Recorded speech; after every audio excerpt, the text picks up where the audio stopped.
Radiation. It's all around us, used in medicine, power generation, and even space exploration.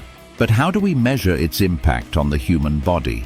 Enter the sievert, a vital unit in the world of radiation science, named after an unassuming yet brilliant Swedish physicist, Rolf Sievert.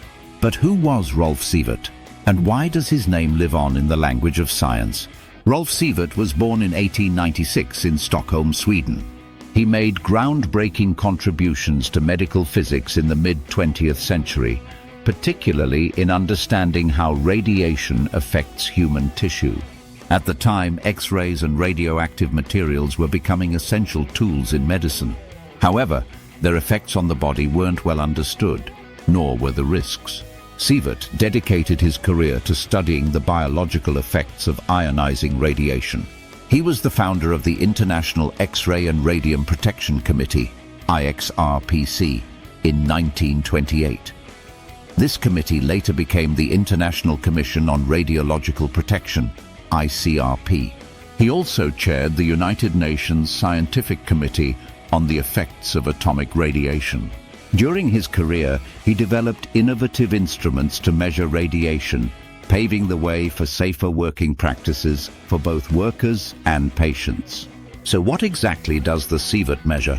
Radiation dose is more than just the amount of radiation you're exposed to. It's about the effect that radiation has on living tissues. The sievert quantifies the biological impact of radiation by factoring in the type of radiation. Is it alpha, beta, gamma, X-ray, or neutron radiation? The energy of the radiation, how much energy is deposited into the body, and the sensitivity of the affected tissue. Some tissues, like bone marrow, are more vulnerable than others. This combination gives us the effective dose, measured in sieverts. A single sievert represents a large dose of radiation, enough to cause radiation sickness. For context, the average person receives about 0.003 sieverts, or 3 millisieverts, annually from natural sources like cosmic rays and radon gas.